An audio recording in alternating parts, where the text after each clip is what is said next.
Oui, bien que l'actualité a dominé la proposition et la loi Oyo.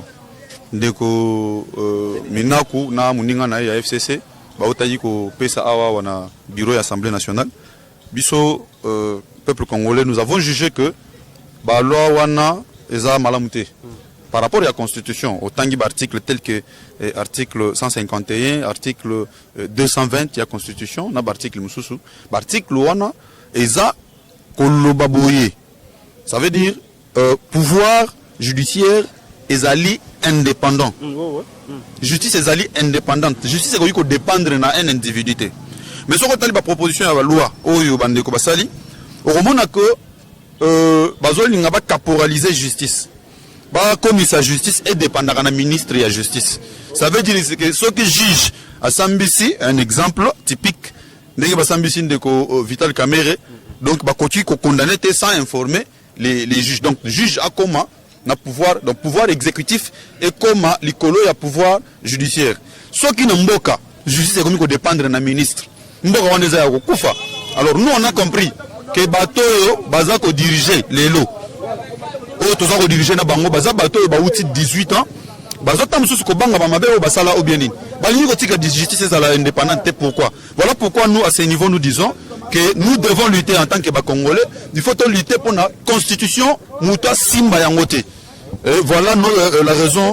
Tolanda qui expliquait en Assemblée nationale, Janine Mabunda, avec République, il y a effectivement de la République, il y a justice. Est-ce que les lots, et comme il combat direct entre chefs de l'État, dans l'Assemblée nationale, par précisément, député à FCC? Bon, nous avons que la coalition, partenaire, en réalité, dans leur laboratoire, contre le pouvoir de Félix Tshisekedi.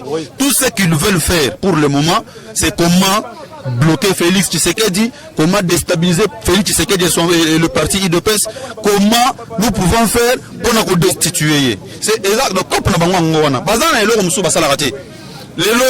nous nous disons que arme au président de la République a tika inango ezara moko ezali otolobi état de droit. Na état de droit justifié à la indépendante. Justice est que l'on a une jonction il y a X ou YT. Mais eloko mina kuna ba ninga na bazo sala ezali pona ko caporaliser justice et comment on profite quand il y a bateau bazo banga que non justice est que l'on la biso pour ba dossier ezali ah ouais on finir dans le passé c'est que pour aller banga ba individualisé, je sais comment on a su à patrimoine, il y a le ministère de la Justice. Et là, on a interpellé le président Lobaki a refouiné dans le passé. Mais le président ne s'était pas arrêté, il y a que n'a refouiné dans le passé. Le président Lobaki, n'a pas refouiné dans le passé. Mais justice est au sala moussala nango. C'est ce que le président avait dit. Mais les gens le président Lobaki a refouiné dans le passé. Le président avait bien dit qu'il a refouiné dans le passé, oui. Mais Lobaki justice est ça nini et ça moussala nango. Donc justice est ça moussala na yango. Na yebi, to yebi ba dossier ezali. To yebi ba dossier ezali. Président de l'autre côté FCC babi instrumentalisation et justice de l'équipe makasi yango bazo luka démarche wana ba proposition de loi et les capos et rendre président bango et rendre justice beaucoup plus autonome. Mais moi je vais aujourd'hui prendre les Congolais à témoin. Banda Félix Tshisekedi azana pouvoir. Baye bisangai ata signe moko ya instrumentalisation de la justice. Exacté. Vital Kamerhe, ça instrumentalisation de justice makasi. Non.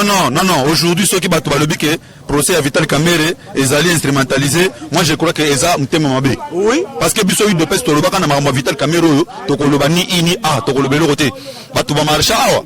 To mona ba fayu loba nini na ba musu ba marcha awa bazo réclamer 15 millions. Justice à ça la musala. Aujourd'hui la justice est en train de faire son travail. Biso lelo to fandi boye justice n'est le cas qui n'a RTNC, tu dois comprendre mais belé même pour nani avocat de la République comme Boneza Kaluba il avait bien dit oyo et puis ça leçon na baye oyo nyuso ba cause fonction ya l'état baye ba ndengeni ba gérer ba deniers publics. Donc voilà tout ce que nous pouvons dire. Il n'y a pas instrumentalisation, justice c'est ça pas instrumentalisé au moment que na tango ya bateau. Mais tout ça n'a pas procès le rôle de la caméra ça peut genda. Tout ça n'a pas procès le rôle de Floribert Chebea et genda. Tout ça n'a pas procès instrumentalisé le rôle de Coutinho Fernando Bapirja. tozana ba procès lokola ba Frank Djongo ba auti ko bima awa likola fachi ba pirja ba dossier fabriqué lokola ba syndicat dokolo fabriqué ba dossier lokola ya ba Moïse Katumbi fabriqué ba dossier ba sala ba dossier ya Rossi Chimanga Thérèse Kapangala ba combattant ba kufana na peut promettre que nous allons répondre coup sur coup ba yepena yi de pes ba panzi. Donc ce sont des choses qui nous poussent à dire que à ce moment-là, la justice était instrumentalisée. Mais le lot, ceux qui m'ont dit que la justice est instrumentalisée, moi je crois que Ezali peut-être un problème. Il y a Zouato, N-to, mais si on est animé d'une bonne volonté, nous pouvons dire qu'aujourd'hui, la justice nous a prouvé qu'elle n'est pas instrumentalisée. Sa justice n'a pas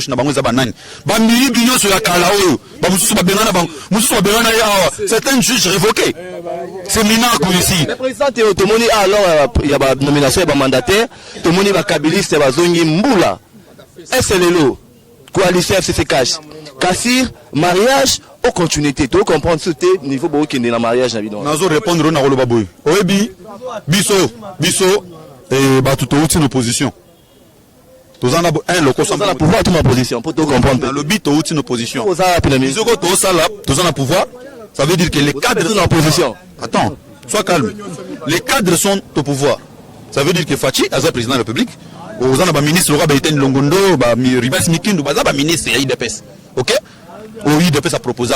Mais base, il y a IDPS et en opposition. Nous faisons ANC à Salara, en Afrique du Sud. Au moment que le président est belé à ANC a retiré les lots, sera Salim Salama B, car il va combattre ANC Baye, Balongolier. Donc, nous avons compris, Talabouzo Bano Sezoleka. Si Bassa Foubaza, si Bamoussou soit Kazala Ramkebo, ceux qui peignent, si Kazala.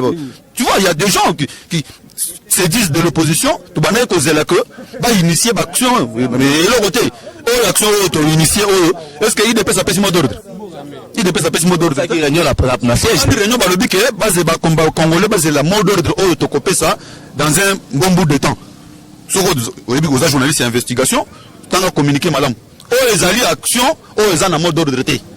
Action biso peuple de lobby, to boy na biso mangambo, c'est comme ça que nous sommes là. Vraiment jusqu'à X temps. Aux ala au moins ils sont qui to lobby to landela. D'abord nous avons biso que FCC a pardonné contre la volonté du peuple congolais. Peuple a l'ingate, to a l'ingate, il dépêche, tous à la net partenaire na bateau. Mais constitution impose à biso et coalition. Tout va dans la coalition. Ils sont comment? Boutou, FCC na la Mouka, c'est la même chose. Mais la Mouka soutenir bien la démarche. Attends, on est en net, il vélo. Depuis combien de temps? Les réseaux sociaux, mais la Mouka aux le banine. Comment un communiqué de la honte? Moi, je vais vous dire que la Mouka et FCC sont séparés physiquement. Ok? Mais idéologiquement. Physiquement, Baza Batumi est différent. Mais idéologiquement. Mais vraiment, spirituellement, Bazali, spirituellement et moralement, bien sûr, Bazali et Lokomoko. Nazo Kosuko, c'est la moindre démonstration. FCC, Azoloba, nous sommes dans la coalition avec le cash. Mais au surtout car FCC n'a qu'à bazo bloqué. Bazo bloqué n'a n'inga kati. Et bazo bloqué ba olobate. Ba pesi passe na la Mouka. La Mouka muta rolé na plateau de télévision. Et le réseau Simbate. Félix Azo sale le roté. Or, ce qui Félix Azo sale le roté, c'est parce que le FCC bloque fait passe à la Mouka et la Mouka est en train maintenant de faire la publicité. Alors, nous avons compris Babiloko Wanatou. Nous avons dit cette fois-ci ou jamais. Donc pour la justice, vraiment, c'est un têtu.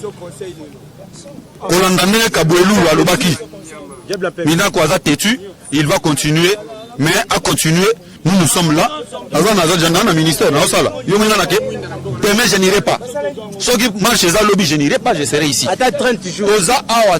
Vraiment la justice doit normalement être indépendante. Est-ce que les autres histoire concrète?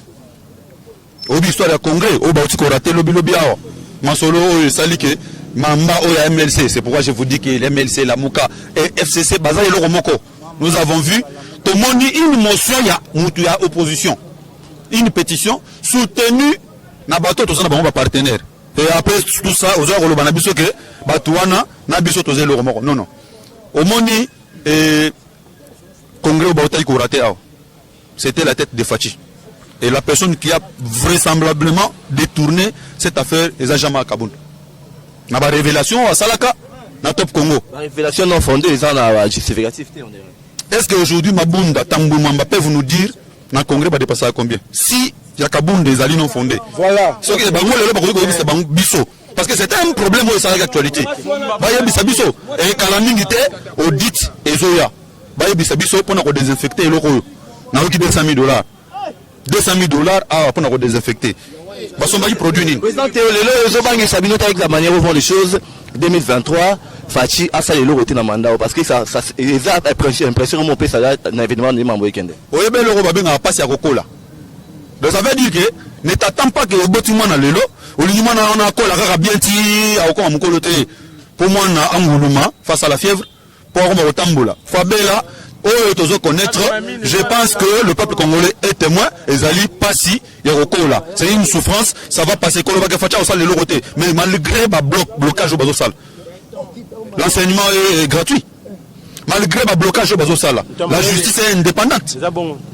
Malgré le blocage au Bazosal, on saute des moutons, qui est 24 au monde en eti, poto et Kouina Gombe. Malgré le blocage au Bazosal, au monde à Banzele au Salema. Donc, Bango, au monde diable. Nous, aujourd'hui, nous avons compris que bateau, ce sont des diables. Alors, base, il y a eu de peste. Et si nous a dit que biso base, il n'y a pas de tozali na kati ya opposition. Donc,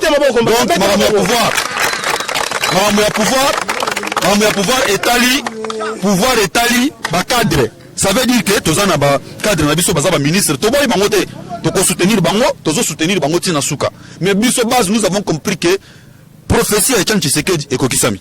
Tshisekedi disait, il de pèse au pouvoir, il n'y aura plus de l'opposition. Alors, Bisso, comme l'opposition est soutée, alors Bisso Moro Tozo Salana nous intérim wana, si Mokolo Torozo qui s'appelle état des droits et fandi après Bisso nous se base de côté na pouvoir. Président Théo Pola aussi, Sanayo président, avec condamnation à Vital Kamere, 20 ans de prison, va développer la thèse ébélée, va faire la rétrospective.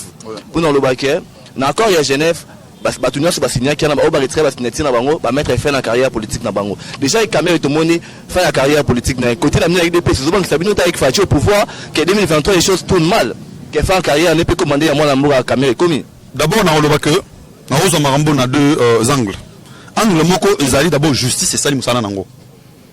Non, n'oublions pas que Kamere était impliqué dans une affaire il y a 100 jours, il y a chef de l'État concernant aspect il y a ba maison préfabriquée.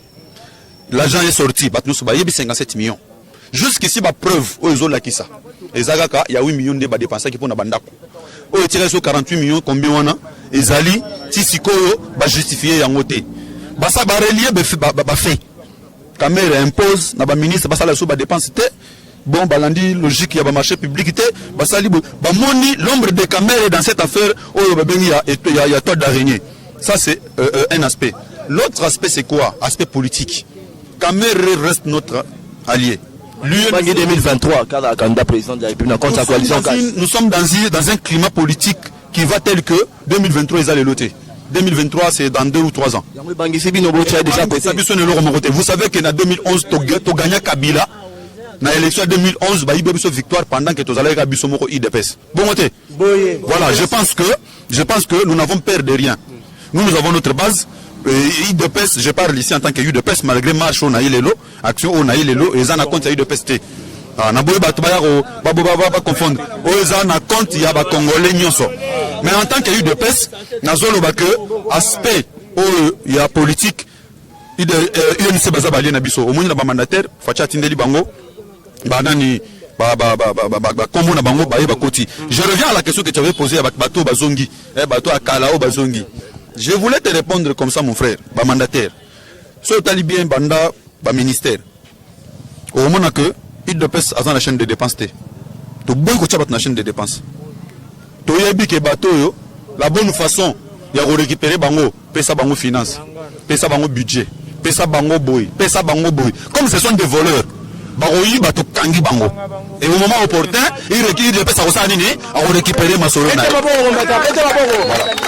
Exemple aussi Sanayo, mot d'ordre le Boyag l'Assemblée nationale, journal lobby pour ces années.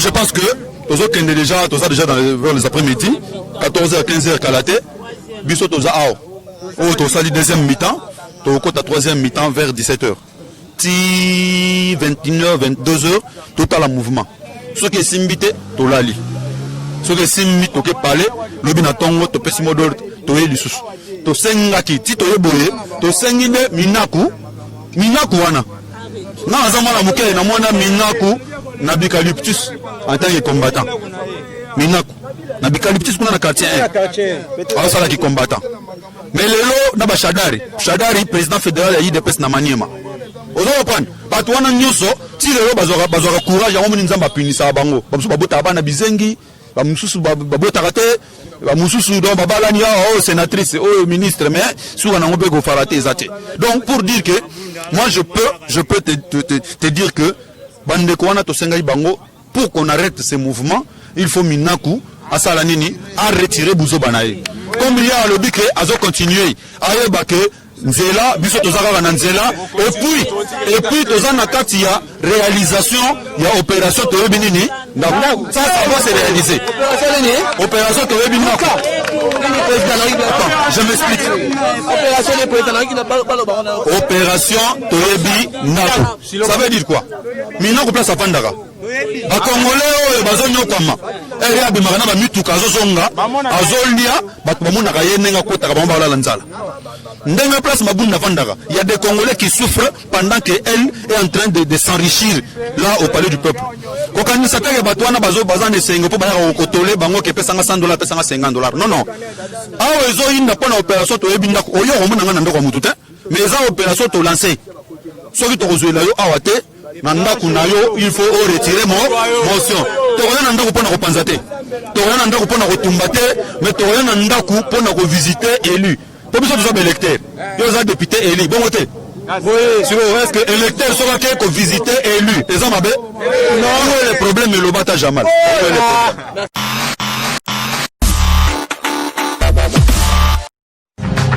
Radio Bissonyonso Congo, RDC, une chaîne au cœur du monde.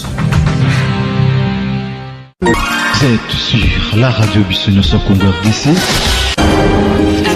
Oui, tapez www.radiocongonews.com, accédez dans notre site et avoir toutes nos informations. Soyez le mieux informés dans le monde.